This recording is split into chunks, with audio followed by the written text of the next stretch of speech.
Betty Shabazz, a woman of great, great strength.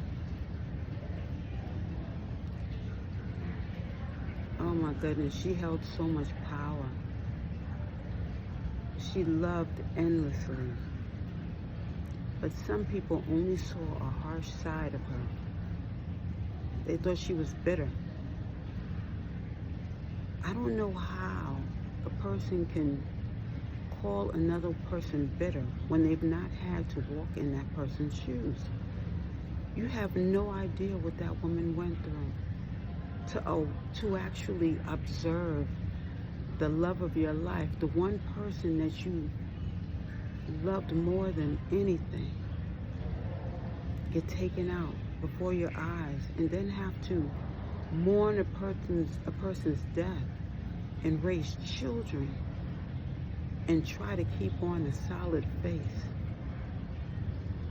Anyone going through anything like that would have to have great strength. I wanted to meet her for so many years before I finally got to meet her.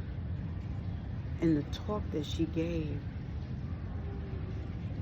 she was very disappointed that when she came to see us in a college forum, in a room full of people, someone was chewing gum and distracting her speech. Now, it came across as being the harshest thing ever, and imagine the person who must have been embarrassed because she had to call the person out.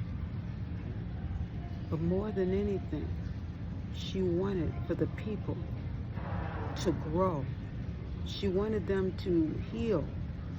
She wanted them to know that they were beautiful.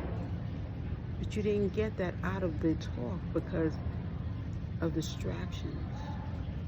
We are always distracted by the noise going on outside externally. The same noise goes on internally when we're eating the wrong foods, when we're corrupting our bodies, our temples, smoking, drinking. It's more than just alcohol, even the drugs. I'll never forget the day that I had to identify my mother's body. It was 3 of us, my 2 older brothers as well as myself.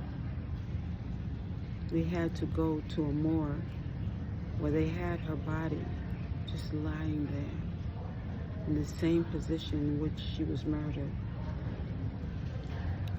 The blood stains, her nails broken in certain places told you there was a fight, although all they could tell you was it was a bullet wound.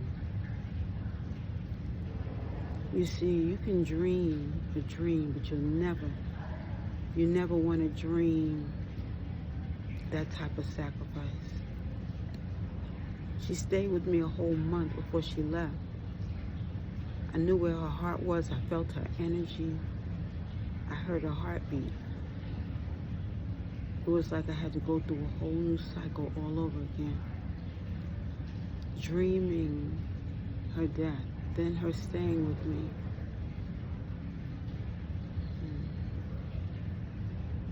Then finding out she was murdered. My father was missing. And he couldn't tell you where he was all the time that he was gone. And he called and said, because we were looking for him, couldn't understand when our mother was murdered, how could he be missing? So he came up with the plan and went to the doctor's office. He went to the emergency. And the doctor said, nothing's wrong with him. He just has anxiety. But he has a great amount of anxiety. You have to talk to him and find out what actually happened. That went over my brother's heads, but it didn't go over my head.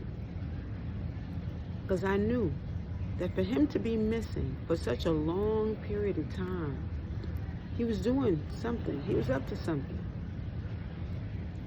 But nobody seemed to understand or know where he was. And he wouldn't tell you. He wouldn't answer that question. My brothers, because of the hurt that they'd gone through for the mourning of my mother, it was like a great disguise, a great blanketing over their eyes. They couldn't get it. But I got it. But I couldn't put my finger on it. At the funeral, he told my brothers to go and get me, that I must have been losing it because I was taking the gloves off her hand. I was taking one glove off her hand because I needed to see her hand for one more time. I had to see where that blood stain was. I had to make the connection.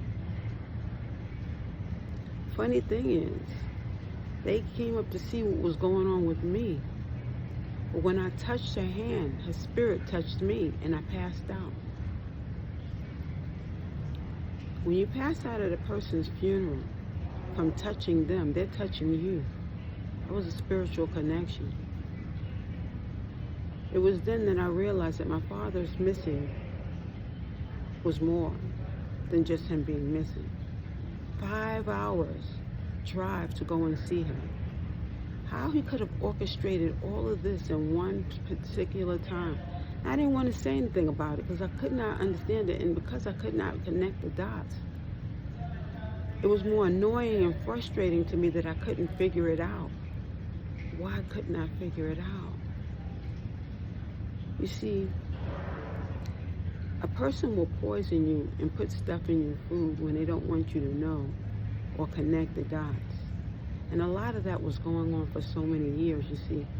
My aunt and my father were always the two coming together, trying to make more of a plan to keep everyone in the dark. But they can't remain in the dark forever. And then when I got away, see, they were supposed to really do it again, but it was supposed to be me involved this time. But I left. You see, the ancestors said it's enough is enough of you trying to get rid of people and taking insurance money. Enough is enough when you're still giving poison to children so that they don't realize what you've been doing to them all their lives. Enough is enough.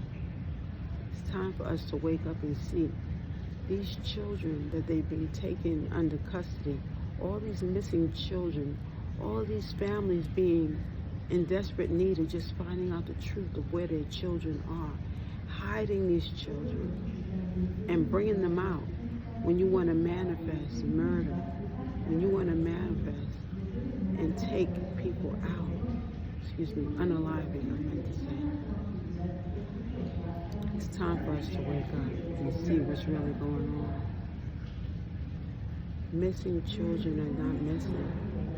People are collecting these children, and when they manifest or they do certain things in deception to cause these families to be broken up. See, they don't care about the families because they can manifest great wealth with the innocence of these children. And I won't even touch what's really going on. Thank you.